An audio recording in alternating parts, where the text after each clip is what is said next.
we want you to take a good experience away from today. So again, we're grateful for the Chamber of Commerce Executives of Kansas to bring this Board of Directors training to you. We do hope to illuminate a few best practices for you today and really give a strong overview of what it means to be a board director, what it means to not micromanage, good practices, and maybe things that you want to avoid. And as well, I know Macy doesn't currently serve on a board, but I would also be interested, just by a show of hands, how many of you have actually been supervised by a board of directors before in a paid position? Okay. So with that information, I hope to also illuminate some things that might be helpful for you to give support as well to that executive director or that president for the organization that you serve to. So we're going to have a lot of conversations about chamber board of directors, but also many of you have representation for a nonprofit. So there is going to be a lot of information on how you can pull that into your service as well. So really, chambers of commerce have been around for quite a while. Many of the goals that they have specifically are to build our communities and make them stronger. It's really important for us as a chamber to promote our communities when we are out doing business, whether that's with businesses or talking to other professionals from other communities, and making sure that we have a strong business culture and that we want to support local businesses and encourage that voice to shop local. We also want to make sure that we reduce friction among other entities and help be a spirit of collaboration when we're working together in our community. And I know that most of you in this room actually do serve a nonprofit board. So to tie that in, we want to make sure that whatever that is that you're focusing on, whether it's giving leadership opportunities to women or preserving the DNA of Ellis County or serving the children in our community, that you can have that singular focus of your mission, your vision, and your goals, and take the information back that you learned today to help better serve you.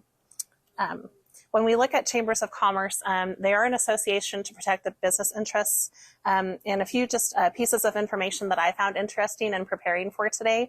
Chambers of commerce have actually been around since 1599. The first one was in Marseille, France. Today is actually Support Your Chamber Day. So it's a national day for that. So ironic that we're meeting today to do board training and that this is a Chamber of Commerce event. And there's about 4,000 chambers of commerce across the United States. And nonprofit advocacy, too, is really important. We want to be mindful of your advocacy efforts and understand that when you are a 501c6 organization, you do have some limitations to what you can and can't do from a lobbying perspective, and as well as 501c3. So tax codes actually require us to manage specifically how we interact with legislators and what we kind of put out there. So it's really important to be mindful of that.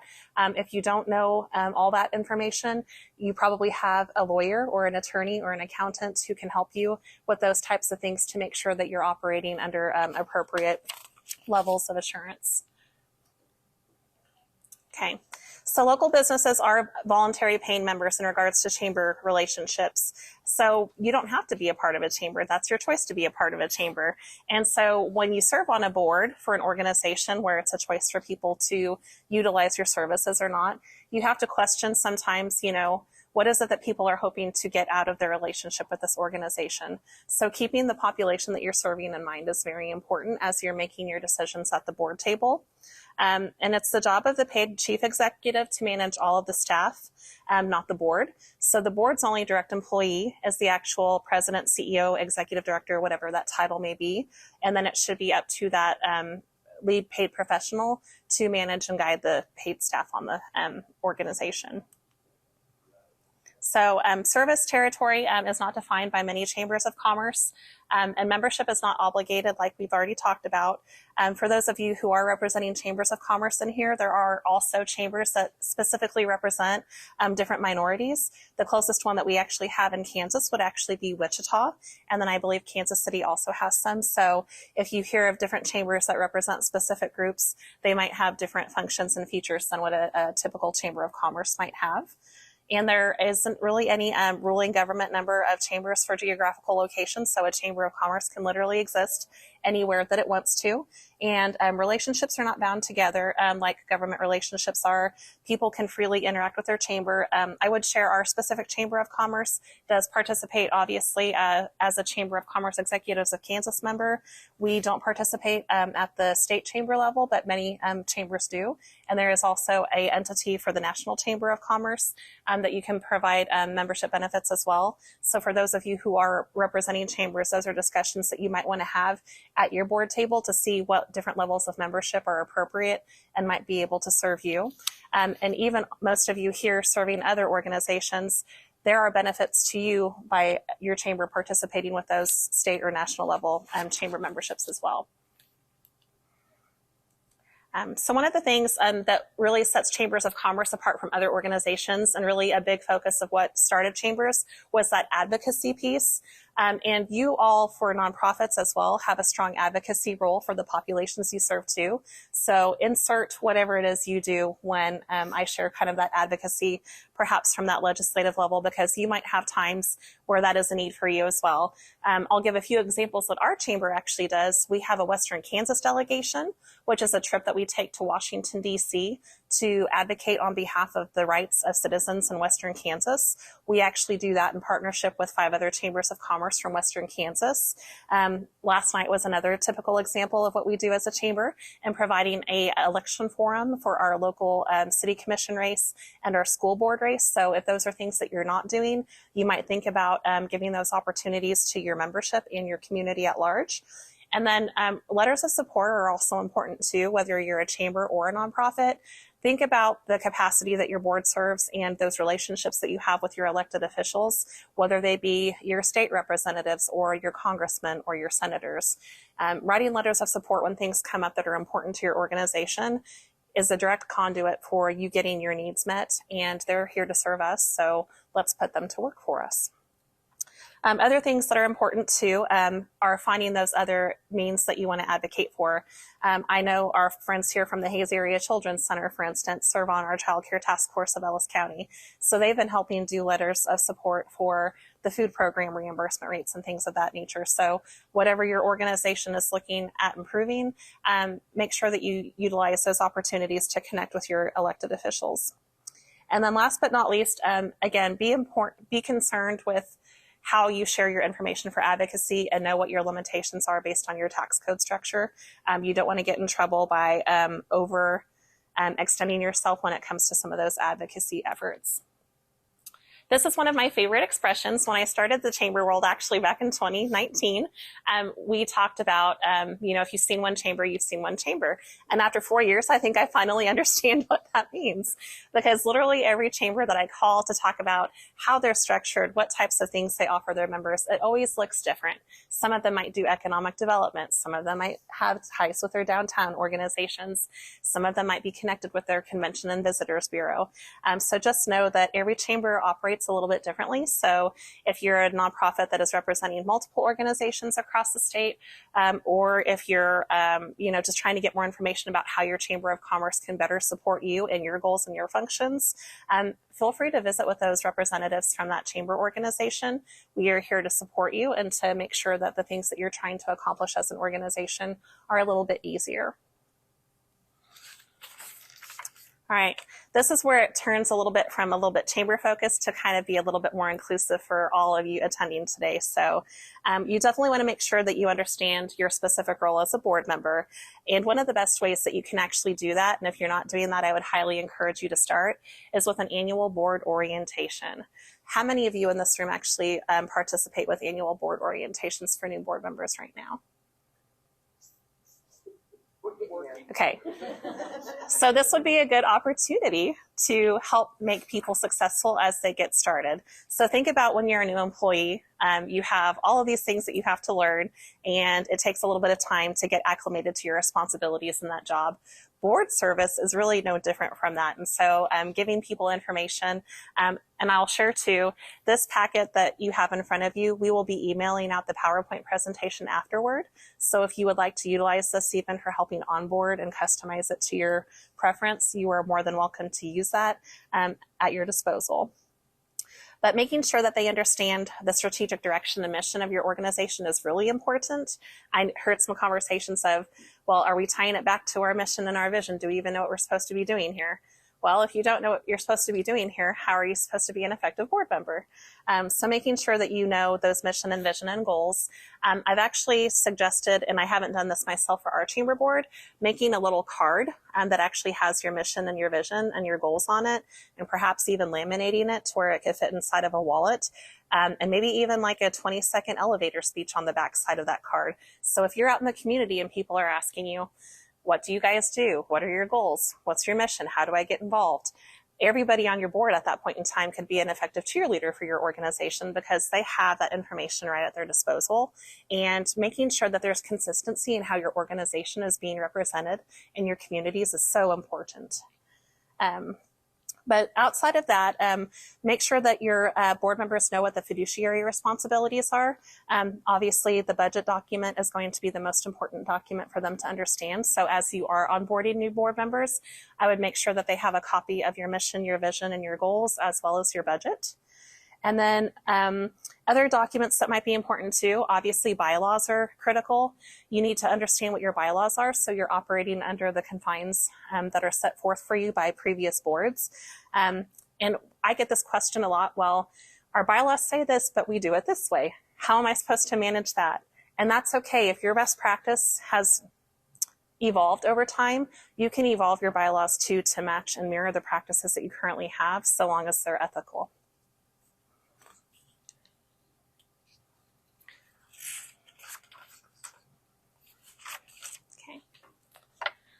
All right. Selecting and overseeing the chief paid staff is one of the primary responsibilities of being a board director, and also helping establish those annual goals and objectives. I know Amanda, as our incoming chair-elect for the chamber board, and I have discussed, you know, where are we in relationship to our strategic goals as an organization, and have we accomplished enough of them, doing kind of that temperature check. And if you feel like you're getting to the point to where you've accomplished those goals that you set out to accomplish, it's okay to revisit that and then find that next thing that you need to work on. You know, they say it takes 21 days to establish a habit. And so after a while, that muscle memory can kind of kick in when you're really firing on all 4 cylinders and you're executing on maybe those 3 to 4 goals that you said you wanted to work on over the past couple of years. And we'll talk a little bit more about what that strategic planning session can look like a little bit later. Outside of that, developing policies and procedures. You know, certain organizations might have policies for check signing. You know, if you have a check written in X amount, does that require a second signature from a board director? Those are the types of things as a board that you want to establish to make sure that there's checks and balances for your organization. And that also is going to help you manage your risks because you also want to protect your paid staff by giving that level of support and making sure that there are checks and balances. I'll give you an example for our organization. We have one staff member who marks the checks paid in our system that we use. And then after she does that, I go ahead and I process the deposit in our system. And then the third layer is our accountant is reviewing the deposit slip that we have. And then we have our board directors who are reviewing those budget reports and those monthly reports. All of those eyes and ears on all of those financials is really important because you're providing different layers of support when you look at those financial documents. And if you're not doing that currently, I would recommend that you consider talking about that as a board. So under the board responsibilities, you also want to determine and monitor and enhance programs and services. So you've established your goals and you've talked about those. So how are you doing that on a daily basis? What programs are you going to implement to make sure that you're carrying out your mission and your vision? You know, we look at Women Who Lead. Do you want to share, Renee, what your guys' mission is? I'm going to put you on the spot. I need that card, yeah. Give me to empower women to affect change in the community. Okay, so do you want to give an example of a program that you all have implemented to empower women to give them that opportunity? Not specifically women, but one of our major projects is the Matthews Gift Project, which we give anybody that's life watched out of Hayes Med Center. They don't have to be an Ellis County resident. It can be anybody. They're given a bag that has water and snacks and notepad and cards and a $50 gift card it's just stuff to live out of. Matthew's gift was named after a little boy that was killed in an accident at his home. And when he was life watched out, his parents were handed a bag from their church, and they literally lived out of that bag for 2 days because they would not leave Matthew's side. Matthew unfortunately passed away, and so with their blessing, we came up with this project. And so everybody that's life watched out, I say everybody that's life watched out, Hayes Med is really good about trying to make sure that everybody gets a bag. But if there's a do or die situation, and sometimes they don't get their bag just because of too much going on trying to get that patient out. So that's a great example of a program that not only meets a community need, but gives women the opportunity to roll up their sleeves and put those packages together for the families. And those are examples that you can kind of pull in and draw from too. Does anybody else have an example of a program that they've recently implemented that kind of helps meet their mission? All right. I would share 2 years ago, our chamber started the Child Care Task Force of Ellis County, and that's been a very significant labor of love and very well received by our community. And we talk about advocating community advancement as part of our specific mission. And there's no greater way to advocate community than to help people have quality and affordable childcare. So whatever it is, again, tie that back to your organization and figure out what programs you might be able to develop. I know the Ellis County Historical Society has done different satellite locations where they've featured a lot of their materials across the county. And that's just a beautiful way of giving people the ability to see those things, maybe if they don't have time to go to the main location. So you all have great examples of that in your organizations that I'm aware of. Other than that, ethical leadership is really important too, and making sure that you're doing legal activities and maintaining the highest levels of accountability. As a board, it's really important for you to hold your hired professional to that level of scrutiny. And so one way that you can accomplish that is just by engaged board membership. You know, finding yourself in situations where you're spending time with that paid employee to observe how they carry themselves, you know, in public settings as well as in private settings, and then making sure you're inspecting what you expect. So those financial reports, you know, that paid professional is only one person in your organization. That puts a lot of responsibility on them. And part of the focus and impact that a board should have is giving that extra layer of support to that paid professional and making sure that, you know, there's different checks and balances again in place to help them be set up for success. And then other things too is board members should help orientate other board members and perhaps give their points of view as to, you know, conversations that have maybe happened in the past to give some continuity for that new board member when they come on board, just to make sure that they're aware of maybe some of the challenges that have existed in the past and the conversations that have happened to lead to those mission and vision and goals that you've set out for your organization to be successful. And then even recruiting new board members is also an important capacity for board members. We live in a society nowadays to where people are so busy, and it's very challenging to find people that have the time to serve. And so sometimes those intentional asks can be the most important thing that you do to set your organization up for success. Andrew, I know you had mentioned you feel like we kind of start over frequently. And so being able to have folks that can be onboarded and have that shared time with board members before they exit and stop serving on the board can be pretty empowering too. Many boards will actually do rotational time on board. So for instance, our chamber board of directors, they can serve 2 3-year terms, and we have those staggered to where not every spot is opening up at the same time. That's a really healthy way to make sure that you have continuity and some historical data for your board, and also being able to find those people that would serve 2 terms, just to make sure that you have someone that can kind of speak to what things happened, you know, 5 and 6 years ago. If we learn from history and improve our processes over and over again, that can maybe help us resolve some of those challenges of feeling like we're always starting from scratch. Please do. Sure. How do you assess board performance? Oh, great question. We're going to cover that. Oh, okay. Yes, and thank you for saying something, Mary Kay. If any of you have questions along the way, please feel free to stop. And I should also share a little housekeeping note. The restrooms are over here, so if you need to hop up and go use those at any time, feel free to do that too. All right, so some people say, well, what are the different responsibilities for all of the parts of my organization? So think of when you're traveling in an airplane and you see the world, up high. This is that 50,000 foot perspective. We don't want you to be down on the ground, because that's down in the ground is not where a board director is meant to be. And then we talk about the different work groups and committees for chambers of commerce. Many of them have ambassadors, or they have a young professional program. Those are going to be the folks working at that 25 to 40,000 foot purview, because they're helping, cover some more ground when it comes to working directly inside of your community. And then you have the 10,000 foot perspective with your staff and your team. And they're the ones that have their feet on the ground every day. And it should be their job to know every single in and out of that organization and carry out those things.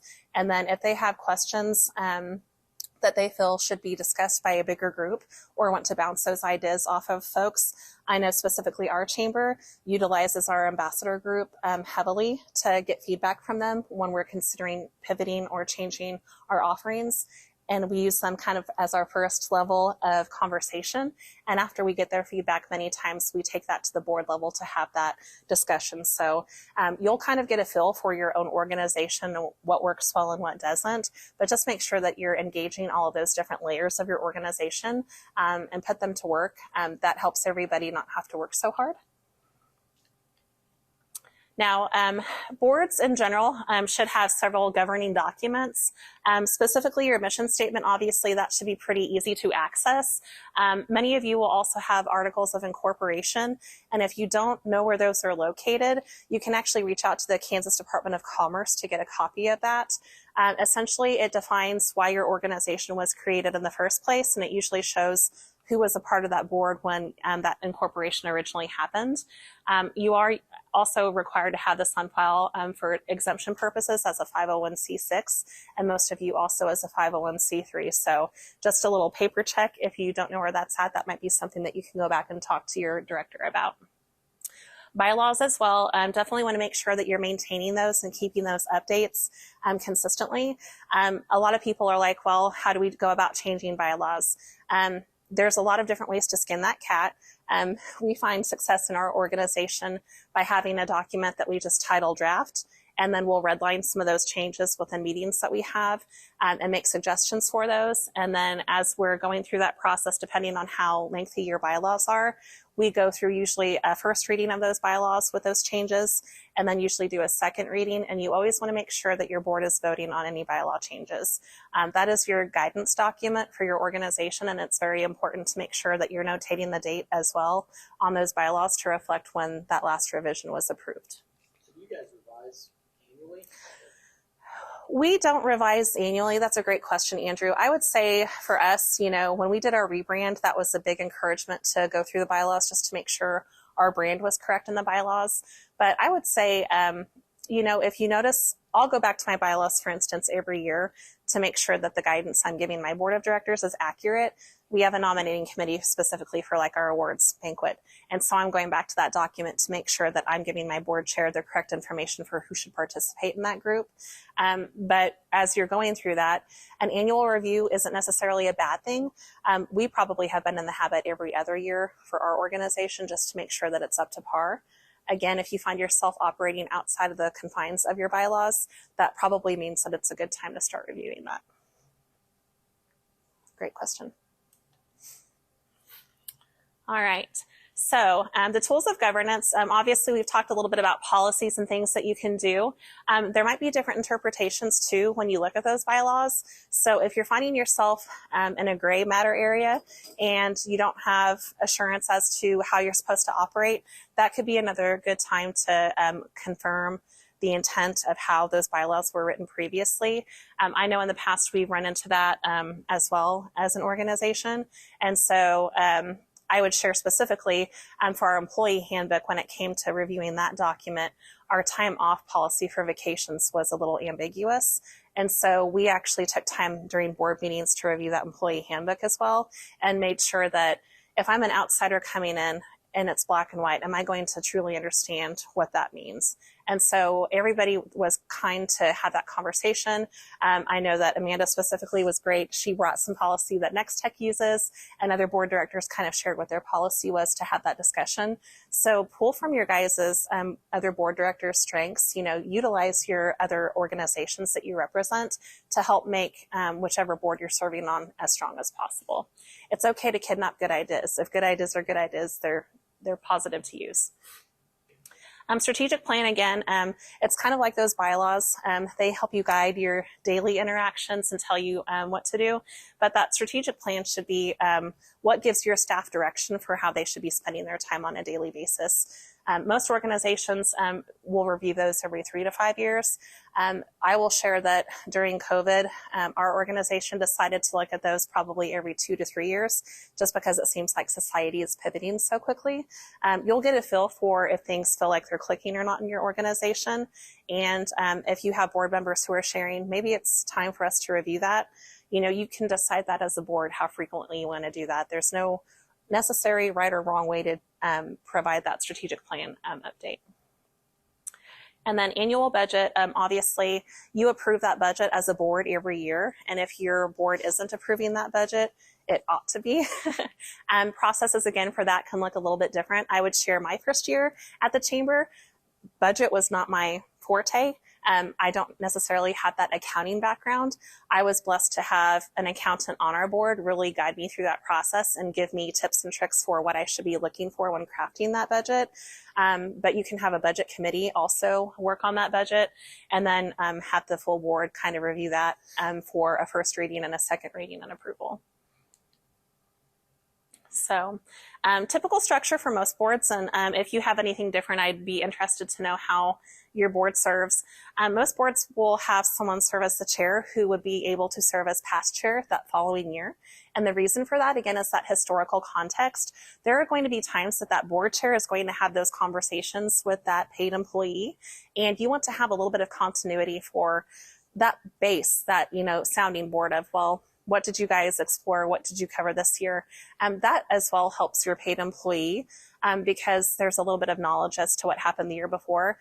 For instance, I had a nice lunch with Amanda just because we're getting ready to shift for next year.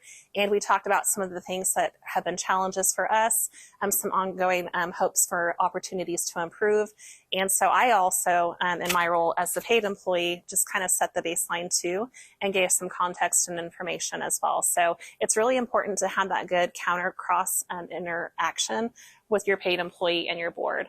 And then usually also you'll have a chair, and then for talking about succession planning purposes, making sure you're outlining soon enough who that chair-elect is going to be for the next year is also really important.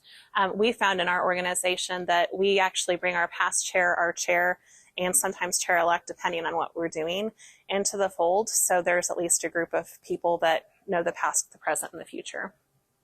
And then also having a treasurer is pretty important too. Again, I'll go back to my experience. I didn't have that accounting background. So having people on your board who have that financial savvy is critical to make sure that there's that extra layer of protection. And then also just that secretary for minutes. How many of you are have your director or your paid employee take minutes during your board meetings? That is great. So having a secretary to actually take minutes at the meetings is a positive thing. Your board director or your paid staff member is usually probably busy trying to provide information during those meetings, and taking accurate minutes when you're trying to help lead and guide that meeting can be challenging. But a chair should specifically help kind of work through the agenda with that paid employee and make sure that they're taking feedback from other board members when putting that agenda together. Directors, a lot of folks believe in the capacity of having an odd number of directors, just because if you have a vote, you wouldn't have a stalemate if all board directors are present. Sizes of boards can be debated. How many people, I'd be interested, how many people do you have on your boards? 13? 8? 18? Okay. Okay.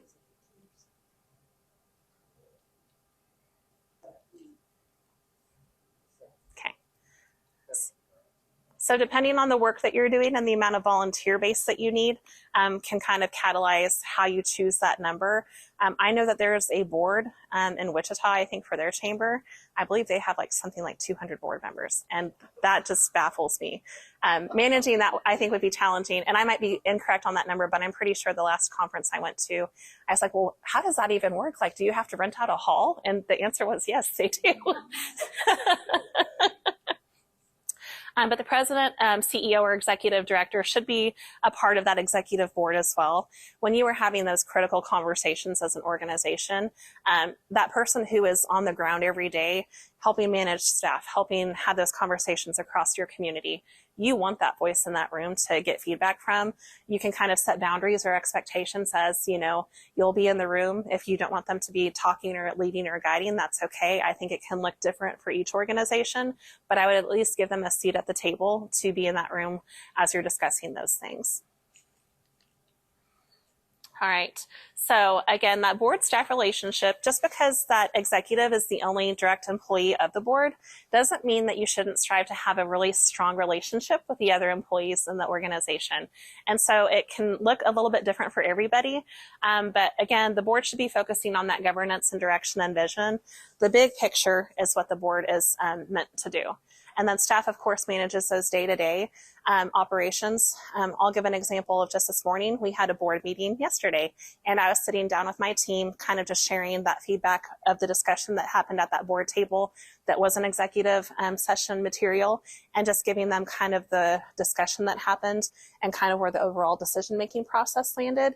And then that gives staff the opportunity to better understand the board's kind of vantage point.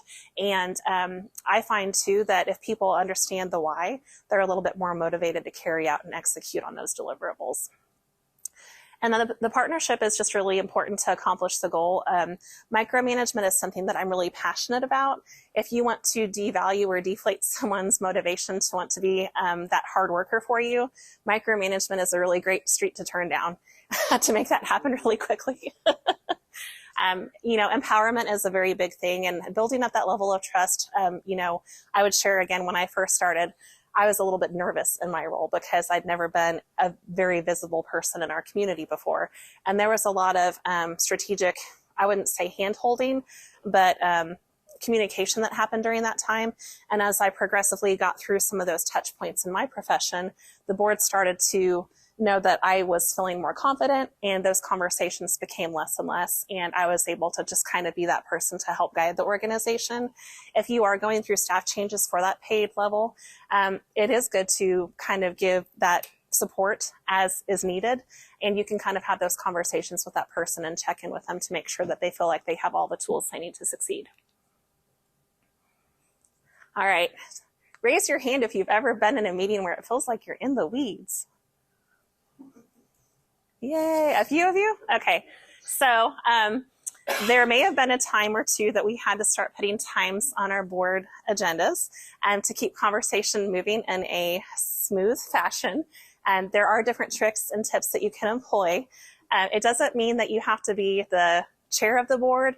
You don't have to be the chair-elect. Any person on your board can kind of call out other board members in a positive, kind, structured fashion if you feel like people are getting off topic.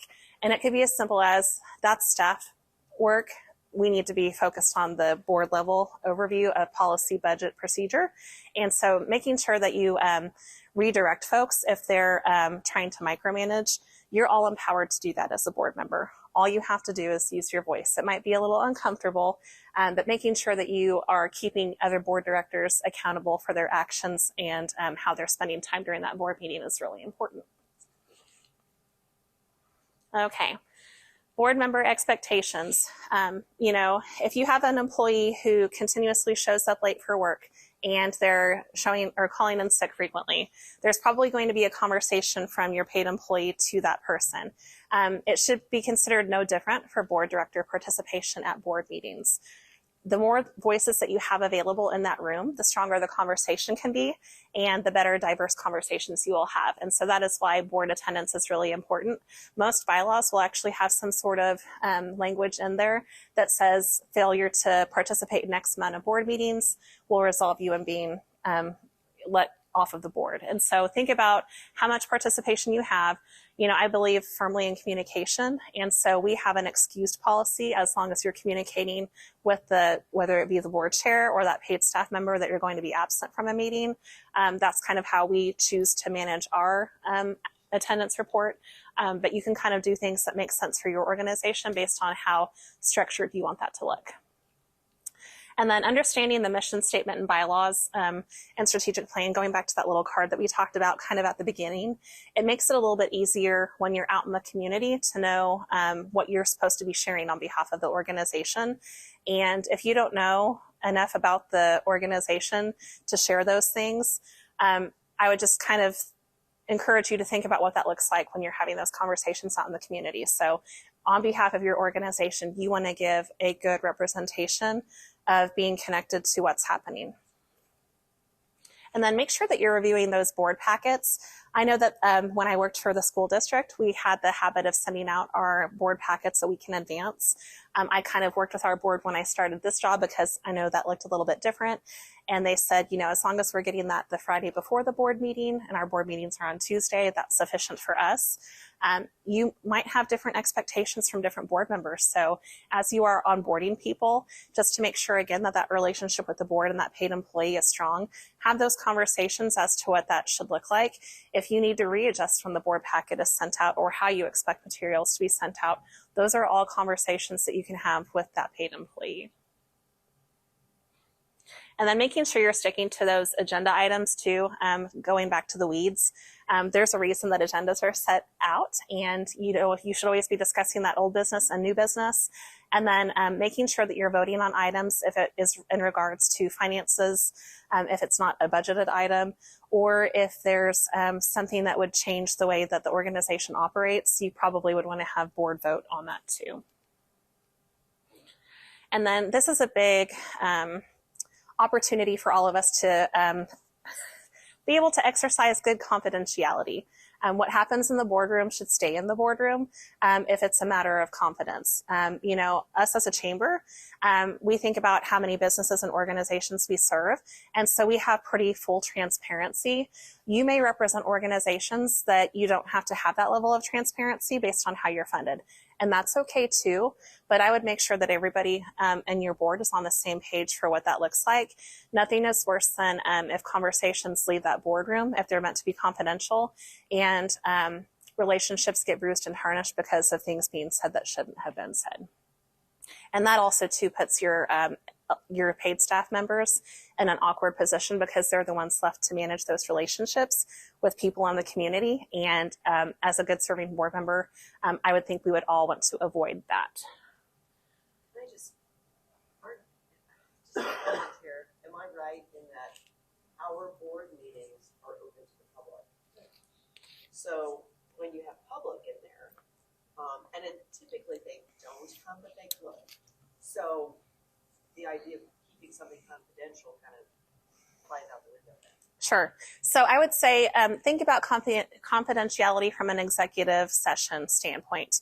If you are going into that executive session, absolutely everything that is said and happens in there should be kept private. If you are an open session and it's in the minutes, everything that happens in the minutes should be able to be shared with the full public. So great question. Okay. And then again, we talked about recruiting future leaders. I don't know how you guys all go about soliciting your board members, but we have some pretty intense conversations at our organization talking about our mission, our vision, and our goals. Because we are a chamber, obviously people are paying to be a part of our organization. And so we want to make sure that we have good levels of representation from not just our large employers, but also our small employers, our entrepreneurs, or nonprofit organizations. You know, having people who have that financial background is really critical. It's never a bad idea to think about legal counsel and having that ethics and law background kind of covered. Or if there's a specific program that you're trying to implement as an organization and you need a specific skill set represented for that you don't currently have. I kind of think about building your board is building your team. You always want to hire that counterpart that expresses and has those skills that are different than yours, because the more diversity you have in skill sets represented on that board, the stronger you will be, and you won't have an echo chamber, which can sometimes unfortunately happen when you have the same type of people serving on a board. And that'll also do something for you that's really refreshing. It keeps you fresh instead of feeling like you're constantly just doing the same things that you've been doing for the last 10 to 20 years. And then this is another important thing too, just staying current on issues and trends. Obviously, I hate to go back to COVID, but COVID changed a lot of the way that we do business, and it changed a lot of funding for people. And just being able to pause and being able to pivot is really important as an organization, and not being scared to have those conversations, you know, just because you have done something for so many years. If it's not serving your mission, your vision, and your goals, we talked a little bit about how do we know what to do. If it's not aligned to that, I would ask the question, why are we doing it? And if you can't answer why you're doing it, it might just be a good time to talk about, you know, if we're not wanting to do this because it's not aligned to our mission, our vision, and our goals, is there another organization in our community who would be able to step up that would align better with what their intentions are? But it's okay to let things go when they don't make sense anymore. I would share, for instance, our chamber used to do the the Oktoberfest beer booth. That's a big function for our community for years and years. And that did not tie to our mission. It did not tie to our vision or our goals. And so that opportunity was passed on, and then we moved on as an organization. Although it was a fundraiser for us, we've tried to, as a chamber organization, really go away from some of those events that don't help us advocate for our community. If it's not helping us connect our businesses or nonprofits together, we're trying to step away from those things to open up more space and time to focus on the things that really do impact our community. Raise your hand if your organization does a program or event that you feel it shouldn't do anymore. Raise your hand if you have do you have a program or event that you feel your organization shouldn't do anymore? Okay. Have you had that conversation at the board table? I tried to. It hasn't gone well. It's part of the conversation that I've had at board meetings about why are we doing these things. And the answer typically is because that's what we've always done. So when I have brought up how does this relate to the goals, and there's dead silence because there are no goals. So have you guys had a goal setting session since you've had that conversation? No, I've suggested that hasn't happened. Okay. So leadership is not easy, but leadership is something that everyone can do. I would kindly suggest for maybe some closed door conversations with the chair or chair-elect or whoever that leadership team is, maybe that executive team, and see if there would be a willingness to have a deeper level conversation to help unveil that. I can talk to you a little bit afterwards too about some things maybe that we've tried in different organizations I've represented that might be helpful for that. All right. The other thing too is just making sure that there's a service component to being a board member. You know, you should be one of your champions for your organization that you're serving, and being willing to volunteer or step up or attend events as your schedules permit is really important. That accomplishes a couple of things. Whether we want to care about what other people think or not, there might be a perception out in the community if your board is not attending events and programs that are offered by your organization, as well as maybe doing some heavy lifting. Like I'll take Hayes Area Children's Center, for example. I'm sure a lot of your board directors are responsible for helping get event or items for your Bright Lights for Little Tykes event. But making sure that those expectations are clearly communicated when people are actually filling out that board application is really important, because you want to set them up for success and not for failure. And having those honest conversations and holding each other accountable is important too if someone isn't helping carry their weight. Okay. All right, duty of care. This one is pretty simple. It's just good business judgment at all times. You know, you might be tempted to take a shortcut here or there, but you also have to be asking yourself the question, what sets us up for success in the long run? And that due diligence that you have as a board member is just really important. So always have the organization's best interest at heart. And then obviously, it's important to be loyal to the organization that you're serving to. You know, Anybody can be a board director as long as they have the time and the capacity and the willingness to serve. But making sure that if you have difficult conversations out in the community about your organization, is your response coming from a compassionate, caring, supportive place? And are you sharing, again, the mission, vision, and the goals, or having honest conversations with people if they have questions or concerns about your organization? And then just being faithful to the organization too. I think a lot of us wear so many hats that sometimes it can be challenging of knowing where my service with this group starts and where my service with this group ends. And so just being able to kind of put yourself in a silo for a minute when you're having conversations and making sure that when you're out in the community, you're saying, I'm wearing this hat today. This is the conversation that I'm having based on my affiliation with this organization. I would share from a Chamber of Commerce standpoint, because we have so many relationships, that part is really important, especially for me. I'd give an example. I served as our Kiwanis board chair this past year. And so if I was out in the community, I would say, this is Sarah Wassinger, Kiwanis president, not Sarah Wassinger, chamber president, and making sure that people kind of understood that too. And I think when you have those conversations with your paid employee as well, your executive director, to help kind of set those boundaries too, that way people can understand that just because my paid job is this, I can still be a part of my community over here, but just kind of making sure that people know those checks and balances for what role they're serving and when they're serving it. That kind of comes into conflicts of interest a little bit as well. And the forum that we had last night, one of the questions for the candidates was, what things would be a conflict of interest to you to where you might not be able to participate in a vote? And so, you know, if you're a part of a contractor group and you're a school board member, for instance, you probably are going to have to, you know, recuse yourself from a vote if there is a bid for, I'll use the example of the roofer that we had because he worked for Roof Masters. Those are opportunities for you to say, hey, I know that this is a conflict of interest for me. I'm going to have to pull myself from this. And so just making sure that you don't want to put yourself in that position. You also don't want to put your organization in that position too, depending on who's paying attention to that conversation and how those votes go. All right, duty of obedience. So again, it may be challenging because we are all motivated to a certain extent on making sure that that budget finishes in the black every year. However, we still have to try to make sure that we're doing things that support the mission and vision. Again, you'll get tired of hearing me say mission and vision, but that's what you're here to do. And then those governing documents, making sure that you're operating within the confines of your bylaws, your articles of incorporation, and your tax code structure. Does anybody need to stand up and take a little mini break? I think we're going to be eating lunch here in about a half an hour. So does anyone want 5 minutes to just get up and move around? Okay, we'll move right along then. All right, so I'm going to, all of you can kind of read these, you know, strategic and accountable are really important for a high performance board behavior. Being respectful of one another and just allowing space for everybody to have their voice be heard is important. Being a team player and knowing that there might be times that your opinion isn't going to be the one that sticks.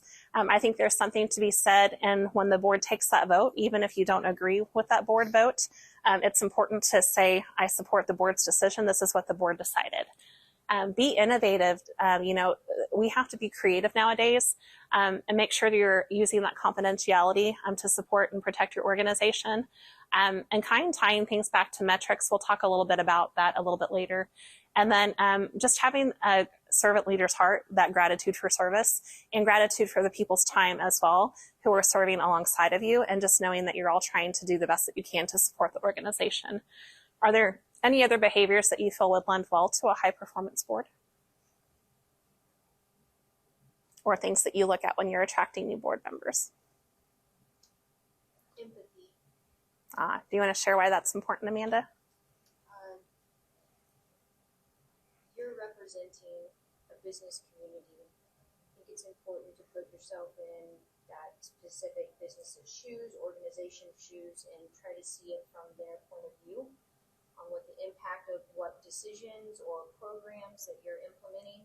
So, yeah, I think empathy is a good one. Very important. Energetic. Great. I think that's important. You don't want to have just someone who's like sitting down, not participating, or always on their technology. you want them to be ready to go. I know you bring that to your guys' board. I've seen it. All right, so it's important to also know what bad board behaviors might look like. And these are opportunities for us to all improve. We may sometimes do better in these areas than others, but things that, may be deflating to an organization when you show up in a boardroom is minimal or no preparation. Your board hired staff member has probably put a lot of time and energy in creating that agenda packet for you. And your board directors as well, their time is valuable. So you really want to make sure that when you go to that board meeting that you are aware of all of the content in that packet. I would also suggest too that if you have questions in advance of the meeting that you're going to be directly asking, it may not be a bad idea as well to send an email to that paid employee to give them a heads up. Let them be the star of the show if you want to have a good relationship with them, and give them the opportunity to come to that meeting prepared to answer that question.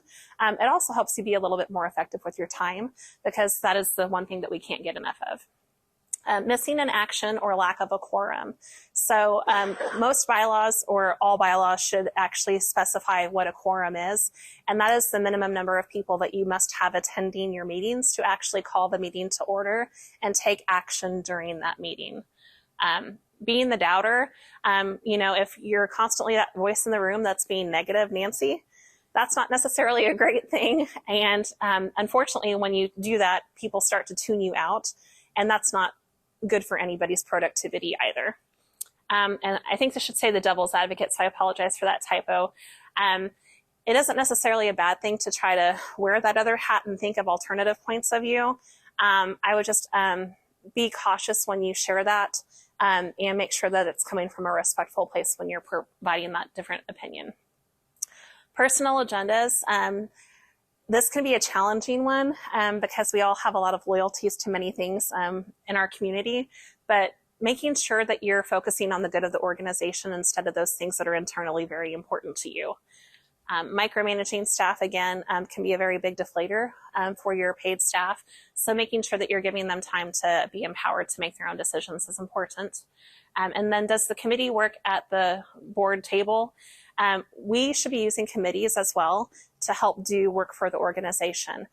Board meetings should be set up for, doing the vision, the mission, and the goals work, and covering budget items. If you have things that are going to take more time than what is confined for that specific meeting, you might want to consider having a committee to do the work. For our organization, I would share, we had a health insurance committee that we put together to help explore health insurance options for not just us, but for our chamber members as well. And that was really important because had we done that during a board meeting, the meetings would have lasted probably 2 to 3 hours, and people are giving their time freely. So giving people space and time to do committee work separately from those board meetings is important, and just making sure that you're setting those expectations up from the start. Yes. Absolutely, I think so. We had another committee, chamber check committee, where we were exploring some different chamber check options. And we met a couple of different times and then came back and did a report to the full board, giving our findings and things of that nature. And then the board as a whole can kind of take action based on the recommendation of the committee. We also use a nominating committee for that for our board directors when they are onboarded, to where they look through the applicant list. They'll give their recommendation to the board during the board agenda part, and then they make a vote for that. So that's very, very applicable. Yes, Renee? On our Women Who Lead board, we have a ton of different committees, and we have committee reports that are submitted to the board prior to board meeting, and then it's added as an agenda item on there. As if we have power of the first event. That's one of our committees, and it's added on the agenda, but we have a committee report that's been attached to that agenda, and so you have all that information ahead of time. It's like, it doesn't need to be discussed, or is it just something that this information is out there for you and you can move on to the next item? Yes. How many committees does the Hayes Chamber have? Standing committees versus working committees? That's a great question. In my time, we've had several. So the Health Insurance Committee I referenced, we have a nominating committee that reviews board applications as well as our awards banquet nominations. We've had a marketing committee when we did our rebrand that came together to help us figure out how we were going to unveil that and make sure that from an organization standpoint, our brand standards evolved as quickly as they could. We've also had a technology committee to review our technology needs to make sure that we were making good, sound decisions when we did our purchasing. I'm trying to think, am I missing some, Amanda? Your nominating committee is essentially a permanent committee, and the others come and go as an issue comes up that you need to focus on. Correct, yes. And so is the nominating committee your only permanent one? We have our executive board, which could loosely be translated as a committee that's always permanent. But in general, most of ours are ad hoc. We bring them up when they're needed. But your nonprofits might look different too based on some of those things. We actually use our executive committee to do our budget review. And we kind of really empower them to help even be our personnel committee. If we'd have issues where I would want to have board feedback, I would bring that executive team together and also have that conversation in that more private setting to have that sounding board. I might even add, I think these committees, even the ad hoc ones, it pulls out the passions of every one of your members on that board. Everybody has different passions, you know, like Sarah mentioned the healthcare committee. That stuff goes way over my head. And so knowing and trusting those members on that board that were part of that committee have a passion and know it, it was an easier, when they came to the board, to the meeting with this information, it was an easy trust, and all of that was there, and then they were able to engage that passion and that knowledge at just a little extra higher level than they would as a whole board. So it was. Yes. And I think that speaks to utilizing people's strengths really well. And that's obviously, it's not a requirement that if you have that skill set that you serve on that board, but I think most people know that there was an intended reason why they were chosen to serve on the board, and that natural tendency to want to serve and do well will come forward. But yeah, we let anybody on our chamber board participate on any committee that they choose. There's not really a limit into how many committees you can serve. If you'd want to serve on all of the committees, you could. I would share it's not per se a committee, but we also have like a board liaison for a couple of our different organizations. So we have a board member, usually it's our past chair, who we invite to attend our ambassador lunches every month. And then we also have an HYP liaison that stands for our Hayes Young Professionals, and they try to attend their advisory council meetings. That's their governing entity as much as possible. And the thought process behind that is to make sure that if there are questions or concerns from each of those individual groups as it pertains to board discussion or concerns, they then have that opportunity to, it wouldn't necessarily be the consensus of the board, but they can kind of share some of the conversations that have happened at that board table. I can share specifically one of the most recent examples we had of that was when we spread our ambassador base from a group of 50 to a range of 55 to 75 to be able to better serve our business community. That conversation started at the board level versus the ambassador level. And there was a lot of diverse thoughts and opinions as to, what the right number should be. But having a board member in that room was really empowering during that conversation because they were able to express, for the good of the organization, why that pivot would be really important for us. All right. Financial responsibilities. So some people always ask, well, what are you supposed to have on a board agenda? What should not be on an agenda? So think of your consent agenda as an opportunity to do a lot of business quickly. So for our agenda specifically, we have our board minutes on the consent agenda. And then we're also putting our financial reports on that. Everything might look a little bit different for you. We utilize our budget year-to-date report. We usually have for the P&L, and then we're usually doing a dropped member report and a growth report for our membership specifically as a chamber. And then we tend to do a balance comparison sheet report for ours as well. And then we're usually showing our AR report within that consent agenda too. there isn't a lot of conversation that usually happens unless there's any questions or concerns as to the accuracy of the reports. But you can always put those budget items in that consent agenda. And then when you're going to approve that consent agenda, the nice thing about that is it should save you some time in regards to getting through that agenda. Do most of you guys use a consent agenda for your board meetings? Cancer Council does. Okay. All right. Board approves the annual budget like we shared. There are different thoughts of opinion as to when the appropriate time is to approve the budget.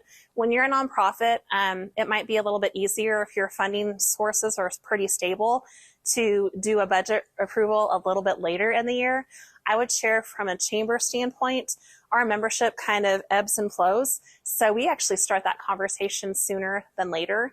And a big reason that we do that is because if there's a need for us to generate revenue, more so than what we had in years past because we're expecting our expenses to increase, we need to have that conversation with our members sooner than later.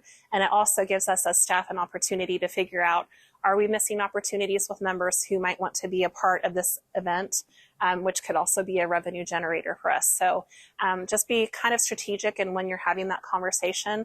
I actually start our budget in April every year. I know that seems kind of crazy, but we're usually having that budget meeting with our executive team sometime in May, and then we're bringing that to the board for their first review in June, and then they approve the budget in July.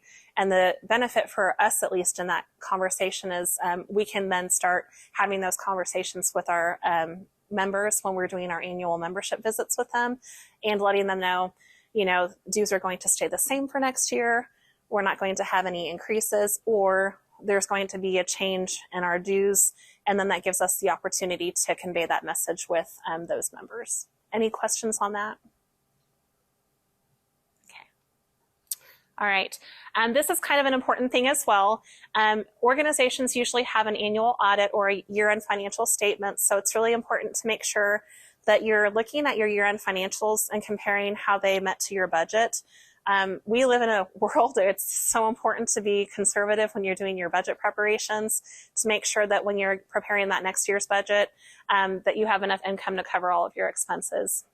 But that also is a time to have conversations of, you know, were we not conservative enough in certain areas? And then when you're preparing that next budget that comes up, you can kind of build in some of those assurances when you're looking at things. And it's never a bad idea to have an outside auditor or an accountant looking at those things for you as well, just to make sure that your bases are covered. Board should be viewing the 990 IRS submission annually. So this is something that your accountant should be preparing for you on an annual basis. And it's just a matter of them sending that document to you. There's a lot of good information that's on that form for your organization.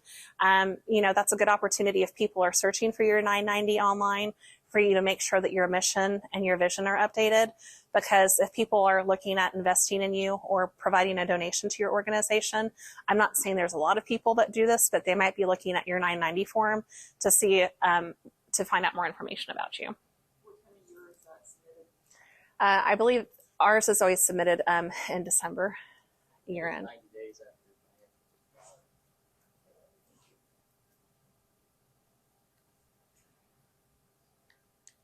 Okay. Risk management. This one is really important too, just because we live in kind of a sue-happy society, unfortunately. Insurance coverages for your board members is really important. I actually just visited with our insurance company and kind of double-checked our levels and amounts for our so D&O stands for Director and Officer insurance. And so just making sure that if your organization is ever sued, your individual directors would have coverage so they wouldn't be personally liable for anything that might happen to the organization.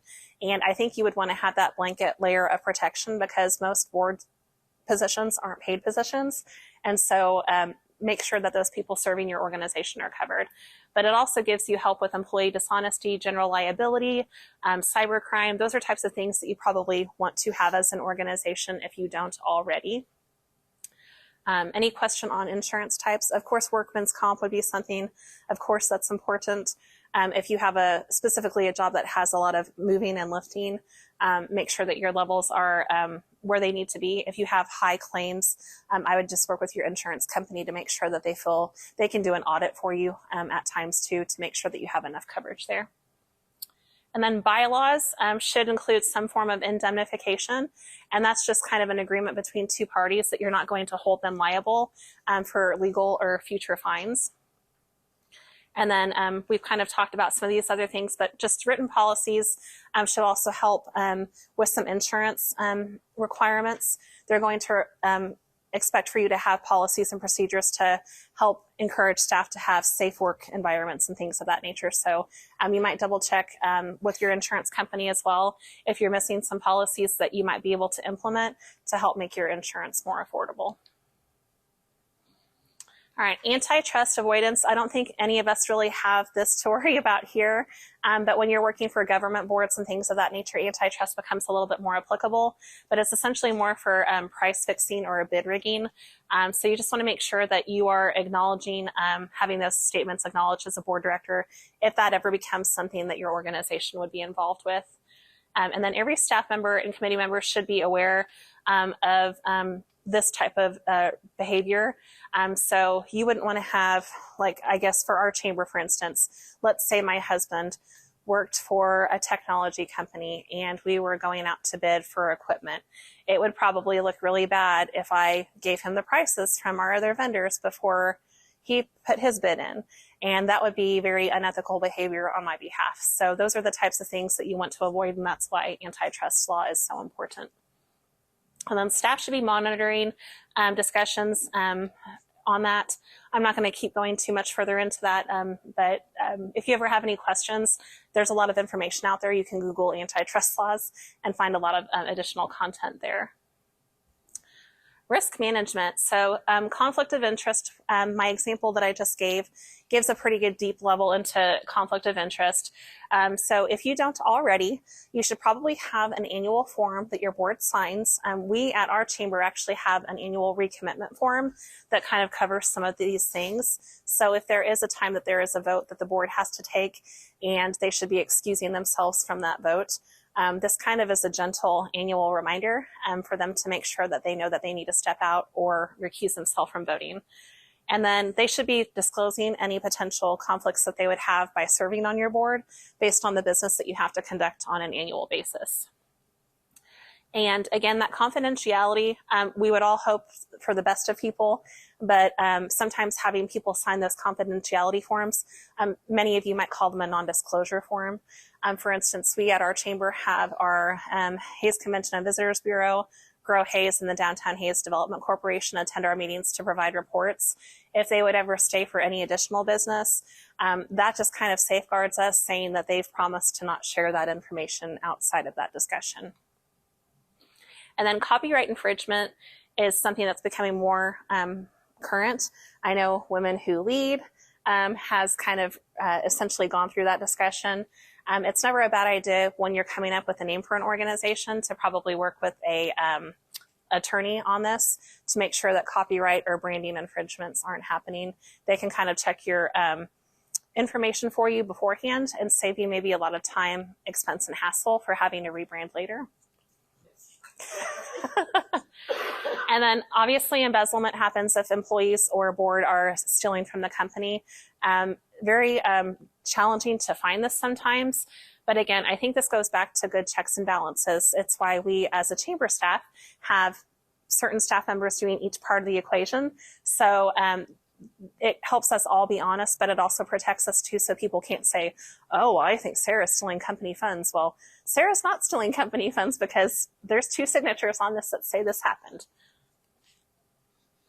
And then, of course, we have to pay taxes. There's 2 things certain in life, and it's taxes and death. So you can't avoid paying those. So you want to make sure that you stay on top of that. And depending on how much income you have, always as a board kind of think about quarterly tax filing versus annual tax filing so you can avoid additional fees for your organization. And then payroll, of course, is important. If you're not processing your own payroll internally, there are organizations out there that can help you with that. Sometimes, depending on how many staff you have, outsourcing that versus having to do that in-house can actually save you some money for benefits and things of that nature.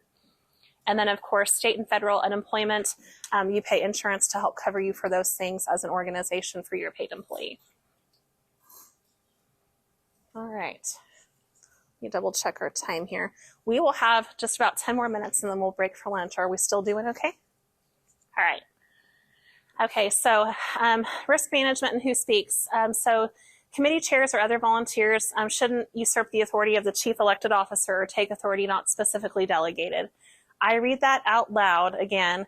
I can't speak for the board, but I can offer my own opinion. So if you have an 18-member board, if you're one board member, you are one voice on that board. You are not the full entire voice of the board. When you make that board vote, even if you disagree with it, to bring that point home again, you need to support that board's decision and be respectful of going forward that you are going to be supporting that. And again, if you're stopped out in the community, we've had this discussion, as a board, and this is why we've moved forward. I would share an example from our board. We implemented $20 late fees for payments for members this last year. And the reason we had to do that was our number of members who were paying late kept growing, and we weren't quite sure why that was happening. And so to treat us like any normal business, which a chamber of commerce is a business, you as a nonprofit, even though you're a nonprofit, you're still a business. You shouldn't feel like you treat yourselves any lesser than any for-profit business. And so we implemented that.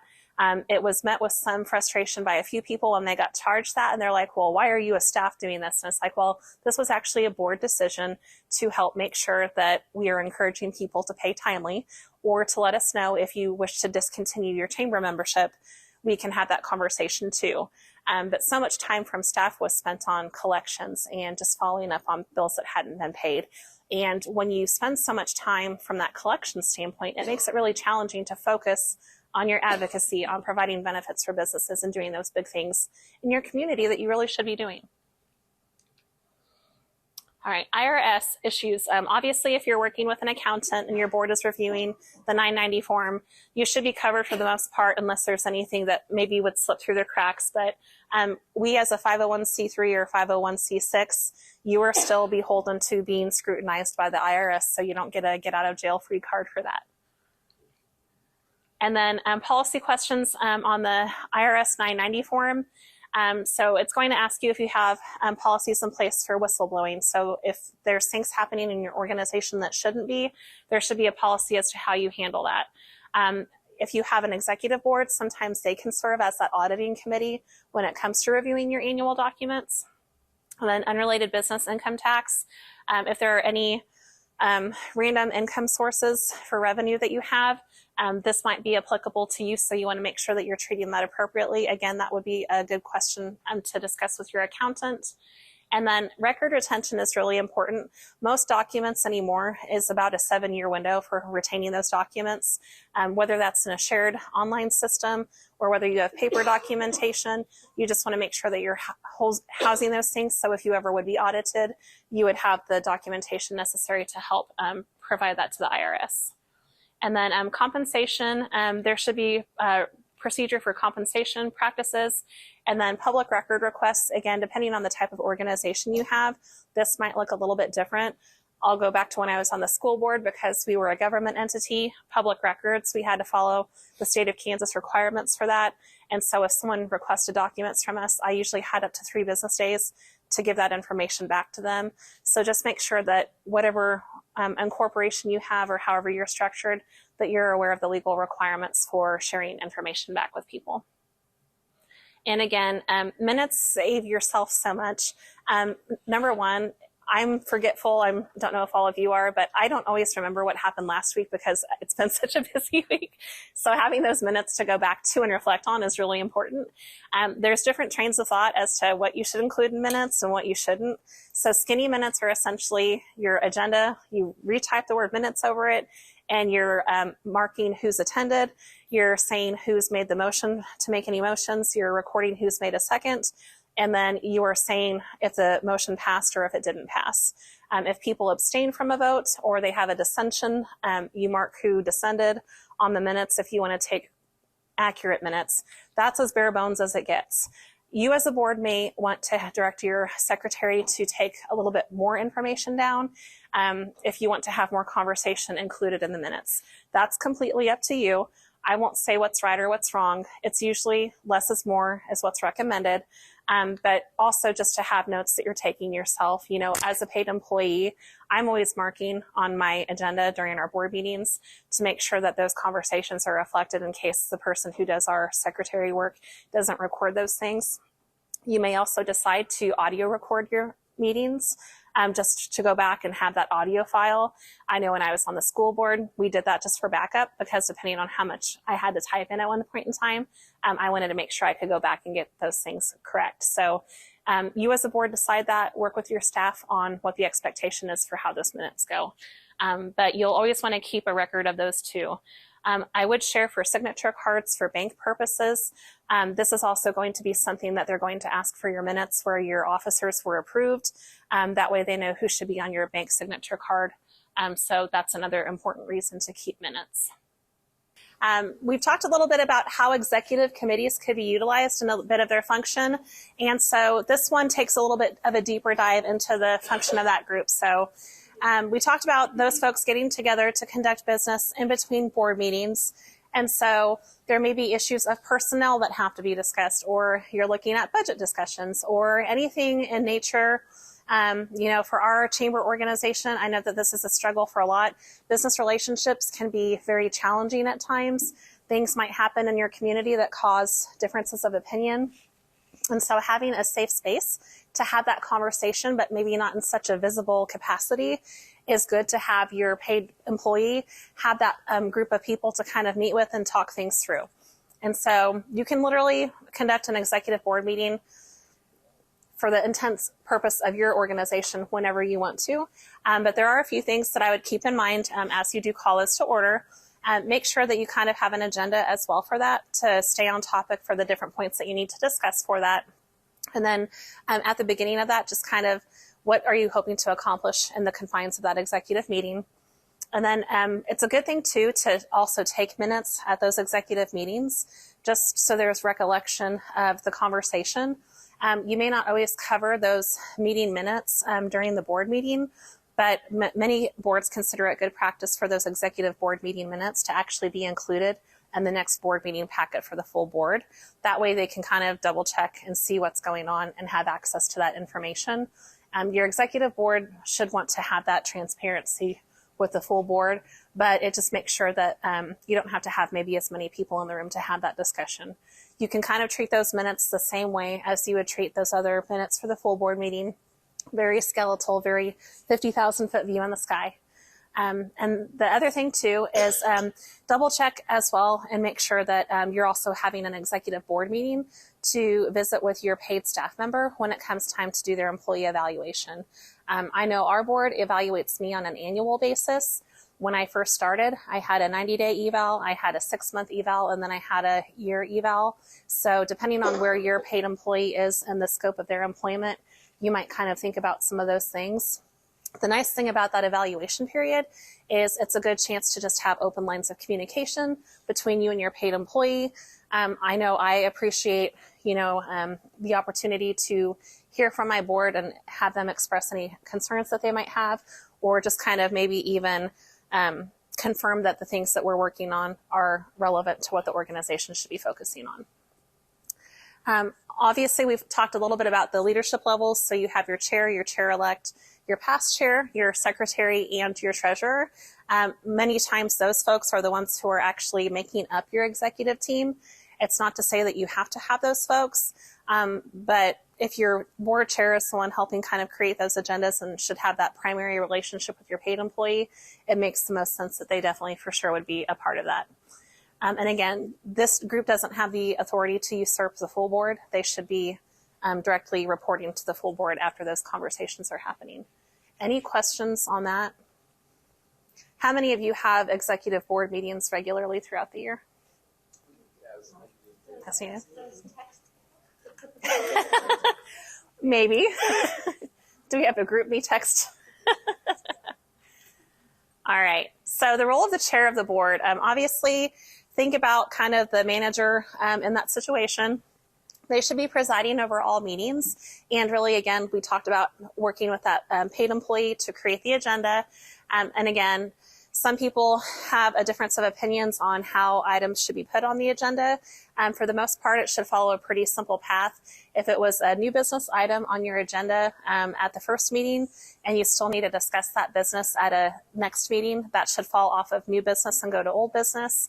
And if you have a report of committees that you don't necessarily want to have vocalized during that, but you want to make sure that that's given to the board, you could technically treat that as a consent agenda item too. But outside of creating that agenda, the board chair should essentially preside over those meetings. They should be the help one, guiding the topic, kind of helping manage time, keeping people on task. They should be the ones calling for a motion to approve any active items or action items that need to be voted on. And then they should also help kind of facilitate creating those committees as they are needed for your board. And then inside or outside of that, if there are any questions in regards to performance for your executive director, those conversations should most likely go to that board chair because, again, they're going to have that one-on-one relationship with the paid employee. The vice chair is essentially kind of just the Robin to Batman. So when Batman can't make the board meetings, the vice chair should be able to step up and help assist and facilitate in that role. Most of the time, if that happens, it's not necessarily a bad idea to bring in the vice chair into that agenda preparation conversation, just to give them, the ability to be knowledgeable about all of the things that will be happening at that board meeting. I can specifically share on our board. I actually meet with our chair about a half an hour before our board meeting starts, just to go over the agenda itself and kind of share feedback, get their interpretation of some of the content that's going to be shared with the board, and really ask how they want to treat that conversation and what they hope to accomplish in that. But we're also talking in advance. So one good practice that I've felt comfortable with since I've been at the chamber is I'll sit down with my board chair for the next year, usually in the month of December, and we will outline all of the agendas for the next year. The beautiful thing about chamber work, and probably many of your organizations, is it's very cyclical. So I can guarantee that our banquet is going to be the last Tuesday of January. So I know that I'm probably going to have that conversation be somewhere. I know for budget, we're going to be starting that discussion in May. So it's going to probably be on the agenda. So the great thing is if you're saving and taking good documentation, you'll always have access to those old agendas, and you can kind of see what you've done in years past at that time. And then based on the mission and vision and goals of your organization or programs that you might be implementing, you can also kind of put timelines into your agenda planning for that way too. Does anyone else kind of go through that process with their agenda prep with their chair or vice chair? Okay. Outside of that, it's usually customary practice for the vice chair to then follow the chair. So our board chair for our chamber this year is Brian Brady, and then Amanda Rolliter is our chair-elect. So natural progression shows that in 2024, she will take the helm and be our leader for the chamber board. And then outside of that, it's not necessarily a bad idea to have, we talk about succession planning and transitioning. We have gotten into the practice of kind of having a meeting set up between the board chair and the chair-elect just to talk about the different activities of the year, what work or what maybe internal things were we trying to accomplish this year that maybe we ran out of time to get to, or is there still more work that needs to be done to really beef those things up? And then that's kind of a good handoff meeting to give those directives to. So there's just a lot of intentional things that you can do to help make sure that continuity stays in place. Role of the treasurer. Obviously, this is pretty much financial driven. So you're going to make sure that this person is always looking at your financial reports. I know another practice that we've gotten into at our chamber is we pay a secondary resource to do our bookkeeping for us. And so they're actually sending us all of our financial reports on a monthly basis. We have a habit and good practice of copying our board chair, our board treasurer, and then our person who used to be our board treasurer, who is an accountant. Even though she doesn't technically have a full capacity role from a financial standpoint anymore as the role of treasurer, we like to have her on those emails so she can look at those documents very closely and address any questions or concerns. And I'm actually glad that we do, because her expertise is in auditing and she has a very keen eye for financial statements. And there have been some things that she has suggested that we do differently in that. So when you do send those financial reports out, you have a choice as a board who you want those to go to. So if you have a person on the team who is your treasurer, but maybe you have another person who has a very strong background in finance, it is okay to copy those folks on those board reports for the financial side of things before it goes to the full board. And then from a treasurer standpoint, we have our treasurer sign any checks that are $2,000 and over at our chamber. And that's more of a safety net. When we had that discussion a few years ago, we were looking at what's our average kind of cost of accounts payable going out. And really for like our health insurance and things of that nature, at that point in time, we could write that check without needing a second signature always. But it was the uncommon stuff, and at what level of expense does that start to happen, where we would want a board director to kind of be that secondary signer on those checks. So we actually give our chair-elect, or our treasurer signature card access. And that's when adopting a principle of having your chair-elect and treasurer as board policy can come in handy. That way, all you have to do is submit the minutes to the banks that you're working with when those changes happen to update those bank signature cards. But they should also be providing feedback too if they have any questions or concerns for year-to-date accruals on your accounts, and be giving some feedback to your full board. And on a monthly basis, if they have any comments, we usually give the treasurer an opportunity to share any feedback during those meetings. There may not always be something that is shared, but it's always a nice opportunity for them to do so. And then depending on your structure, because we outsource ours, we do our payroll with another company, and we also do our accounting, like I said, with another company. So they're automatically taking care of those things for us. But the treasurer should be kind of that balance and check saying, hey, have you done this? Is this done? And where are we at in this process? And then if your bylaws have any other responsibilities for your treasurer, you could kind of go ahead and insert them into what they should be doing. Role of secretary is pretty standard across most organizations. They're really going to be that main person to do your record keeping for you, and kind of accepting and doing the financial reporting as well. So we would want to make sure that that person's helping maintain all that documentation. So if you are a full volunteer board, I know I was talking to Renee over lunch, you would want to define a way as to how you're going to save all that content, how you're going to give access perhaps to that content to your board directors. Many people will do like a Google Doc access shared drive. Some people might do just emailing out the documents to the board on a regular basis, maybe a Dropbox or something like that. But you should probably try to figure out how you're going to give access to that content to board directors, and how far back do you want to give access to those board directors if they're being newly onboarded this year, and things of that nature. So, but the secretary can kind of help with the distribution of those materials and meeting minutes. And then essentially, if you want to treat that person as a part of your executive committee, you sure can, but it's not necessarily a requirement. The biggest thing here, because the role of secretary is sometimes kind of overlooked, it's a time-consuming capacity, and I see a few people in this room that I know that they know that's correct. So always try to have a backup person to function as your backup secretary in the event that they can't attend a board meeting, just to kind of help keep that continuity going. And then in some capacities, the secretary may also be instrumental in helping update bylaws on their computer as you're meeting throughout the year. All right, so we're shifting now a little bit from the board role into the people who you're supervising in most capacities today. So that executive director, or that president CEO, is the only employee, again, that is hired by the board of directors. So if you have a vacancy for that paid position, it's usually good practice to have a special board meeting called to discuss what types of characteristics that you want that next person to have, and really evaluating that job description to make sure that it is all-encompassing for what your expectations of them might be. And that will then make sure that the expectations of the person you're hiring are understood from day one. But that CEO should be overseeing all of the day-to-day responsibilities of the chamber or your nonprofit organization. And they're the one, again, who hires their staff. So empower them to do the job descriptions for all other people on the team. I will share from a budget standpoint, it should still be the board's job to approve budget items for salary and wages and benefits. So that is your function in that role. However, all the other decision-making processes should really land in the realm of the CEO. Does anybody practice anything differently than that?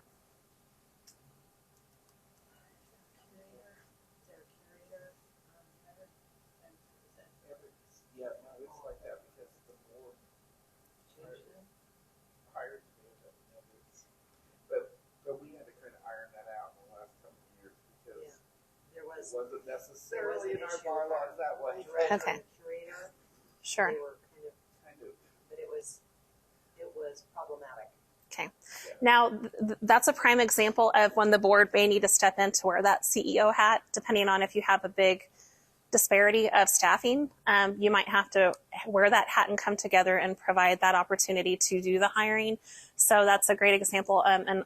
You might have to be creative with that a little bit.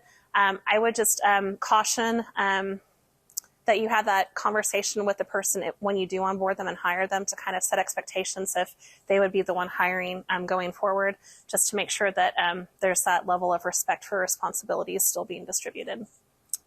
But the president CEO is not a voting member of your board. They're essentially just there to kind of help give information as to the comings and goings of the business or nonprofit. And they should be a part as well of all the task forces and committees that are a part of that organization. Again, you want to make sure that that person in their role has all of the institutional knowledge available to them to be as successful as possible, because at the end of the day, they're going to be the one wearing the hat in the community, telling your story and building those relationships. You want them to have all that information in front of them. So recruiting leaders as well is another responsibility for board members. So we think about, as a chamber, we have our Hayes Young Professionals, and then we have our ambassadors, and then we have our board of directors. And our hope is that perhaps we can create a system ourselves that helps matriculate people into each of those different steps as they are progressing in their career. Or if they don't want to participate maybe in YP or ambassadors, that we're helping identify those people who would be willing to raise their hand and step up and serve in those capacities. We have a practice that we've started, essentially keeping a list of people when we talk to them throughout the year about the goals that they have internally and professionally. And we try to find ways then to plug those people into what we're doing as a chamber to make sure that they feel connected to our organization. And so if you've had really stellar volunteers that come help on your work nights that you guys have at the Historical Society, if you're not having conversations with them about possibly being a board director at some future time, that would be an opportunity to open up those lines of communication. And then making sure that you're asking people to join. Again, we live in such a fast-paced society, it may not be apparent to someone that you think of them that way. And sometimes it feels really nice to know that people believe in you and know that your quality of output would be well-serving for that organization. So it's okay to go ask, hey, we have applications open for our board right now. Have you ever considered serving? And, the rest can kind of go from there. Give them an opportunity to ask those follow-up questions. Some organizations even do a leadership development committee where they'll actually have different tasks for each of the committee members to go into the community and try to seek people actively to participate. Depending on the size of your organization, that might be very beneficial to you. And then ensure, again, that you're looking for diversity of different thoughts, perspectives, industries, especially as you're a chamber organization. Try to make sure that you also rotate that a little bit too. Again, perception is reality for a lot of people. So if you're in the habit of only allowing banks to be on your board, what does that say to your other industries in your community? And does that share that you value them, that you appreciate their, what they have to offer? All right, I'm going to pause here and share a book from my friend Amanda. So this is something that I thought I knew what strategic planning was when I started at the chamber based on working at the school district for 5 years. And I realized quickly that, wow, my thought process was broken.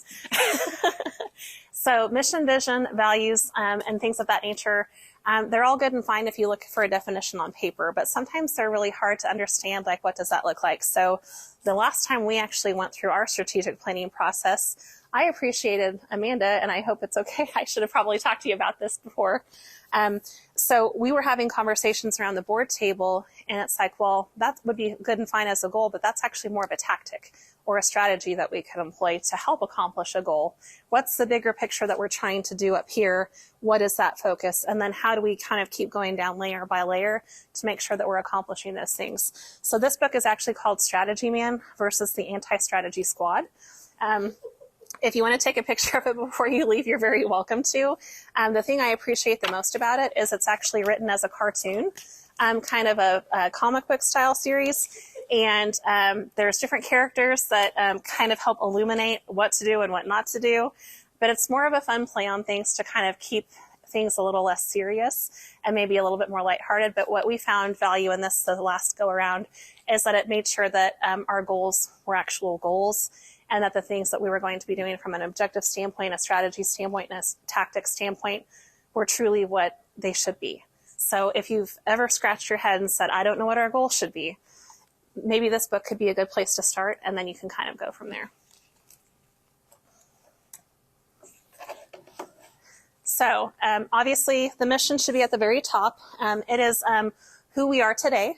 The vision should be a picture of who we want to be tomorrow, and what you're aspiring to accomplish in the future. And then goals, I always caution people, if you have a lot, it's really hard to give good synergy and energy into those efforts. So some people say 3 to 7. I would actually argue that I think 7 is too many. And especially if you only have a couple of paid employees, you have to figure out priorities and what you can actually do well. We talked a little bit about being able to accomplish these goals and when is the right time to shift into looking at what the goal should be going forward. So if you've gotten to the point to where you're accomplishing those 3 things well, it becomes behavior at that point. You might be able to look at your next 3 or 4, or 7 if you want to be aggressive. That's up to you. But define what those are, and then the strategy should be fresh approaches to advance those goals. And then tactics are steps to help the committees and staff do some bit more work. So for instance, we are a part of Imaginellis County as our chamber. And we helped facilitate that effort for a really long time and then shifted and handed that over to Grow Hayes. And they're doing a phenomenal job with that effort. But because we want to make sure that we're helping serve a leadership role in our community, the board has directed us as an organization to stay very active in that. So think about those different layers of things that you can do to help kind of accomplish some of those things for your organization. But those are different things that you can do to kind of help craft that strategic plan. So I'm going to kind of talk a little bit about SMART goals because they are something that really helps kind of keep you on track and make sure that you're doing something that's realistic. So make sure that your goals are something that are very specific. Nothing's more difficult to try to accomplish a vague concept. And if you really kind of dial it down, it'll make your staff be more successful. And make sure it's something that you can measure as well. Whether that's quantity of new members that you're adding throughout the year. Perhaps you're looking at increasing your budget amount by $10,000 so you can pay for a part-time person to be added to your organization. Be very specific on what you can measure. Is it achievable? I can be Pollyanna and optimistic Annie all day long, but are those things actually likely to happen? So with the current standards of your organization, look at kind of the climate of your community, what's really possible. And then also relevant, is what we're putting here as a goal today, does it tie back into our mission and our vision and our goals? And that helps you ensure that what you're doing is relevant. And then the other big important thing is to make sure it's time bound. You don't want to have a goal that's going to take 8 years to accomplish. At that point in time, it might not be a goal. It might be more of a community-wide issue that is going to take something bigger than your organization to tackle. So maybe kind of think about some of those things as you're building up your SMART goals. And then for performance evaluation, this is one thing I really value about my board. A few years ago, we actually restructured my review, and we actually channeled it back directly to our goals. And so when I give my president report every month to my board, I have our 3 goals outlined on my president report. And then I'm bulletizing things within that report about different steps my staff, myself, our ambassadors, our young professionals, or our partnering agencies are doing to help support that, to give them a better picture of what the day-to-day looks like. They don't need to micromanage me, but it's something small I can do to give them an insight into the work that our organization is doing. And for the most times, it's only 2 pages long. Sometimes, if it's been a really hectic month, there might be 3 to 4 pages. But that just gives them more information about what we're trying to accomplish. The beauty of that, though, is if they are busy and can't see me in my work environment day to day, they can kind of use that report to say, oh, they've checked this box, they've done these things. Now when I'm helping fill out that evaluation tool, I can know that these things have been accomplished and I can grade based on this merit. So those are different things that you might be able to work with your employee to kind of help you as a board to see if they're hitting their goals or not. All right.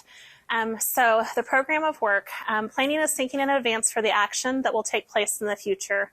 It is so important for organizations to think about the future constantly. And what conditions exist today, what conditions are we worried about tomorrow, and how does the external community impact what we're trying to accomplish as an organization. And so we as a board actually look at this when we're doing our budgeting process and build in kind of a 3-year comparison when we're doing that budget, based on the fact that we know things are going to get more expensive. And if we are projecting a $25,000 loss 3 years out from today when we're doing our budget, even though it'll be black today, that means we have some work to do between now and year 3. And that's probably going to include a dues increase of some sort, or it's going to have us look at different things that we might need to let go from an expense standpoint. We've really taken a lot of steps to trim down anything that's not necessary at this point in regards to programming that our members really share that they find value in. However, circumstances might change to where we have to keep having those questions and those conversations. But don't be afraid to paint that picture when you're doing your strategic planning session and have those conversations, because that should help you direct what your plan's going to be. And then part of management functions, this should be something that your board and your paid person are working on together. The board should be setting that strategy and what the organization should be accomplishing. But I think to get buy-in from your team, it's also really important to make sure that you're getting that feedback from that paid employee.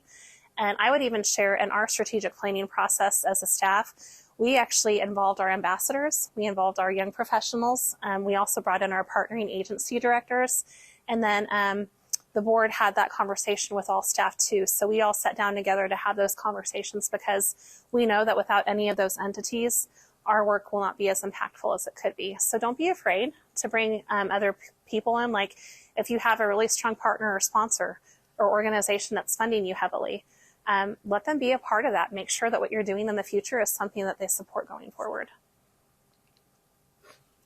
Measuring performance. Obviously, we talked a little bit about that before, but making sure that you're giving updates to your board is important from the staff perspective. And then if you don't feel like you're receiving those updates as frequently as you want, just be honest with your paid person and say, hey, it's been a while since we've had an update here. Can you provide one of those for us? Membership is one of those things that's more specific to chamber realm, but again, it's a very high calculator of health for your organization.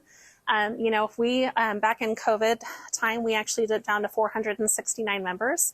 When I first started back in 2019, we had right around 505, I think. And today, we're almost at 520. So when I say membership ebbs and flows, it truly does ebb and flow. But I think part of that barometer for health for your organization, if you're starting to see those membership inclines, you have to start asking yourselves, are we providing programming that's relevant? Likely, because if they're joining your organization, there's something that you're doing that they find value in. And that could be a good testament for people wanting to keep going on. And then also retention rates. So if we're joining a chamber member on today, or maybe you're getting a new volunteer starting today, and are they staying for that full year? Or are they dropping off after a couple of months of attending your board meetings? There's also some health that can be told in that too. Is your board a healthy board in which people really appreciate those diverse conversations? Or when you bring new people in, do they constantly get shut down for offering up a different opinion? So if you have a lot of transitions on your board, that could also be telling you something too, and you might want to have a conversation about that. And then programs and services, you should try as much as possible to make sure that they're self-sufficient as an organization and really make sure that they align to your purpose. And then, for our events, a good attendance is always wonderful. But if you don't have high attendance, you might also question, do people find this relevant? Was it impactful? Are we wasting our time? Could we be spending our time doing something different that provides value somewhere else? So we talked a little bit about advocacy. Again, 501c3s are limited in how much they can actually do advocacy work. And there is a limit from a tax standpoint as to how much of your resources you can actually spend on advocacy. So again, make sure that if you're doing advocacy on a daily basis in your organization, that you're keenly aware of that. Because you're going to have to report that on your 990 form every year. And then finances, so income and expense trends, savings to budget ratio. Obviously, for chambers, a big question that we always have every year is the ratio of dues to non-dues revenue. I'm not sure what the Lincoln Chamber has, if you're aware of that number, Cindy. But our chamber right now sits at about 55% of our income comes from chamber membership dues, and about 45% of it comes from non-dues revenue. So just kind of thinking about how your budget is funded. And if it's not within the ratio that you want it to be, then you might start considering looking at your programming and seeing if you need to add somewhere. Another great way to measure performance, the internet is so awesome. We have so many great tools that we can use. I know that we just updated our Google Analytics tool at the chamber. I don't know, are most of you aware of what Google Analytics are? Okay. So we just did a nice update here, and we found out that our organization has about a 90% rate for most of our metrics on our website visits, which is a great number to have.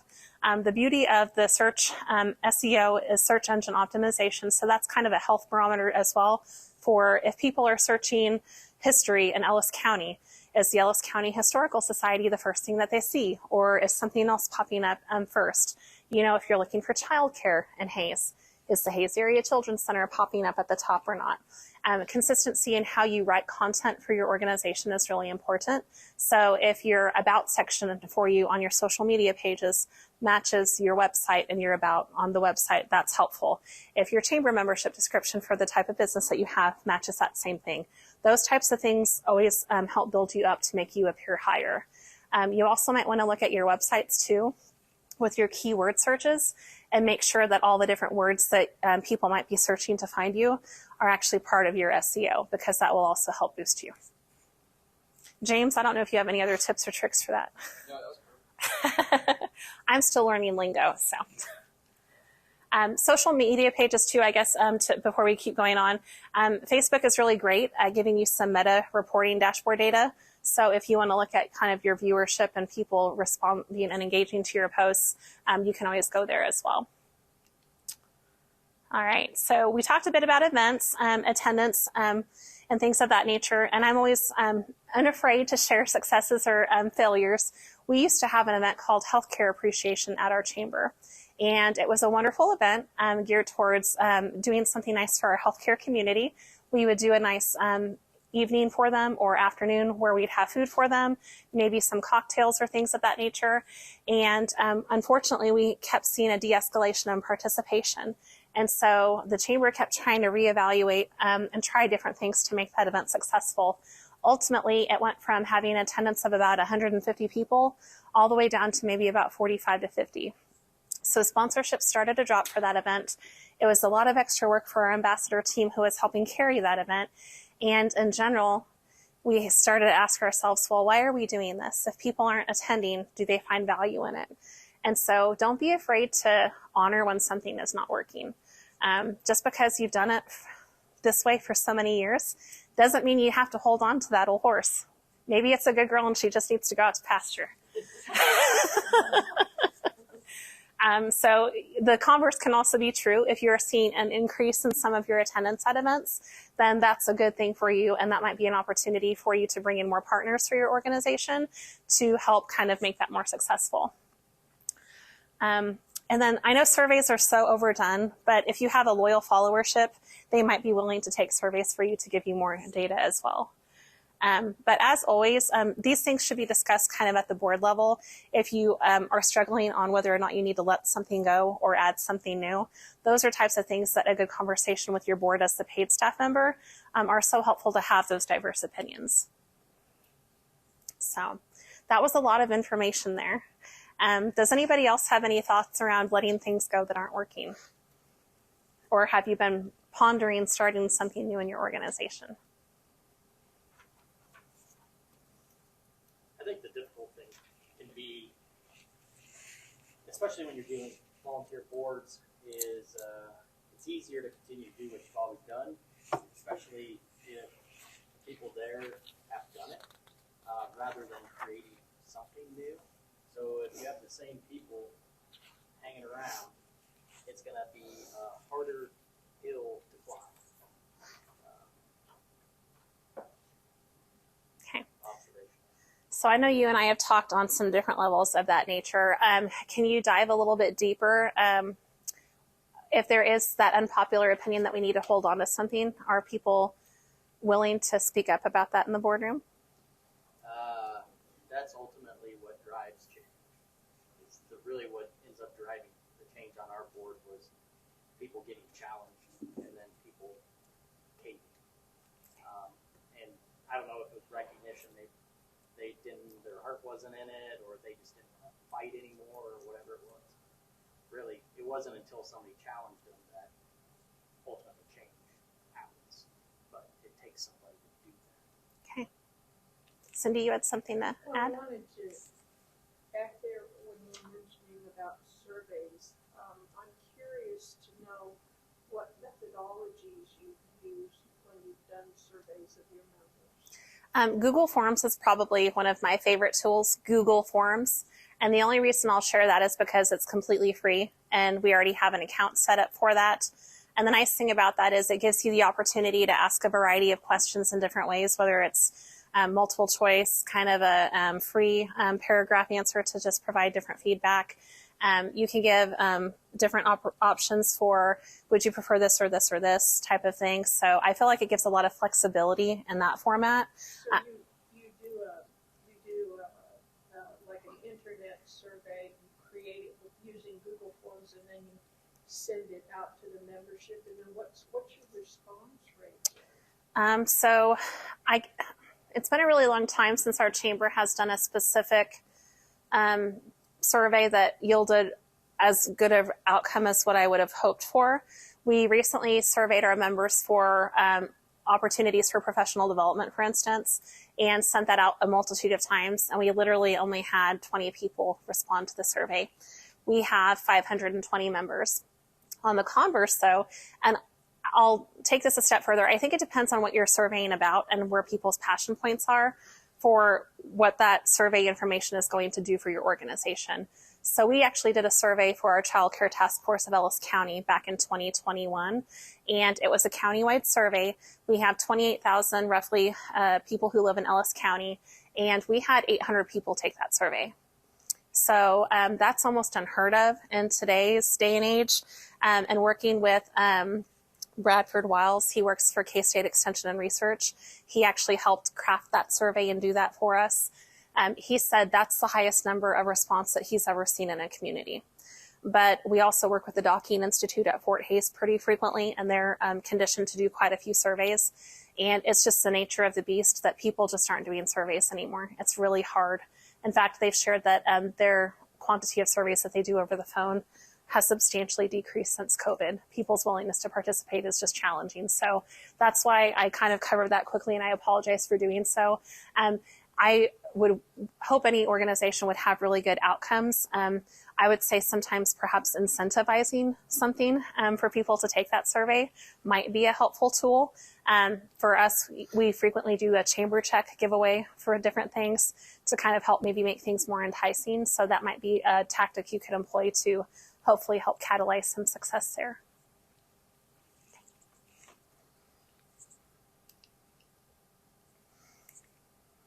Okay. All right, so clear-cut governance.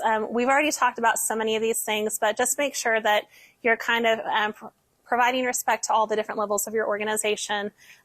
Remember, it's all about the strategy. It's all about your mission and your vision and your goals.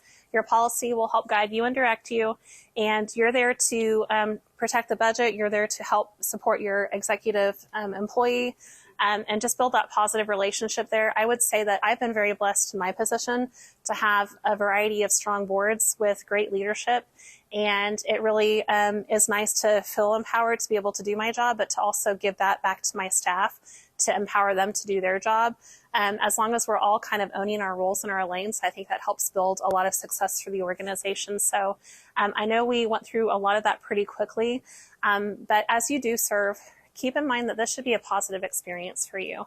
If you're not having a good time serving on the board, chances are that your motives for showing up in the boardroom might not be as good as what they could be when you are having fun. You are the caretaker of that organization, and it is so important that you set a good example for that organization out in the community, whether it's you shopping at the grocery store and you getting stopped by someone asking you a question, or if it's a critical conversation that you're having with someone who might be disgruntled. The way that you show up in those conversations is really important. And make sure that you keep in mind that the board is a whole group. It's not just you. And your business use and keep business sense and be respectful at all times. We can accomplish so much more when we have civil discourse and are kind to one another. And then always be willing to ask questions. I know Amanda and I had a good conversation about this. You know, kind of when you communicate, it's really challenging to always maybe get back the information that you're seeking, but be very specific and concise in that communication. You know, if you're talking back with the board, when do you need the information by? You know, what outcomes are you hoping to achieve? And if you're really needing everybody to provide feedback and you're that paid staff member, don't be afraid to say, hey, I need everybody to weigh in here before we leave the meeting, and I want to make sure that we're all on the same page. So having those expectations of one another can also help set you up for success. All right. We covered a lot. I know you all shared some things you wanted to take away with you as nuggets. Are there any uncovered nuggets we didn't cover? I don't know if this is relevant to what maybe you can address, but you know how we talk about executive committees, and we do that. We have executive committee that functions basically when the board can't meet or whatever might come up. Can you explain a little bit about executive session in an open meeting, in a public open meeting, what that is as opposed to executive committee? Sure. So executive session, if you're looking at governmental purposes, it's usually for the acquisition of real land. It's for personnel issues, and it could be for trade secrets or things of that nature. I think there's 7 different ones for the state of Kansas that they allow you to go into executive session for. And so you could actually Google that and find that information pretty readily on the internet. The content of what happens in that executive session should be completely confidential. And when you go into executive session, technically you should mark who is allowed to be in that executive session. So if you're going to allow board members, which obviously they should always be allowed in executive session because that's a board function. If you want to have your paid employee there, you should specify that you want to have your paid employee there. For instance, our board went into executive session on Tuesday, and I was excluded because it was related to staff wages and things of that nature. So I was asked to not participate. Then they came and got me as soon as they were finished being in that executive session. You should always note what time you're going into executive session and also note when you're coming out of executive session, but you should not be taking minutes during executive session. Does that kind of answer your question? Yeah. I mean, I vaguely sort of knew, but it just wanted more clarification. Sure. It's a great question. Anything else? As you did come in today, you did receive this a laminated copy. It's really kind of a quick overview of everything that we covered today. It is a very nice tool to be able to give to new board members. I do also have a digital copy of this that I would be glad to email to you with the PowerPoint after today, so you have access to that to share with your board members. But I would be remiss to not say thank you actually to all of you, not just for coming today, but it takes a lot of energy to serve on a board of directors, and I know how incredible each of your organizations are. and the level of work that you do has a big impact on our communities or the communities that you serve. So give yourselves a round of applause for being awesome. And I would be glad to stick around and answer any questions that you might have. So, but other than that, thank you for coming today. We appreciate having the Chamber of Commerce Executives of Kansas giving you this opportunity. And feel free to reach out after today if you have any other questions. Thank you. Thanks, Sarah. Thanks.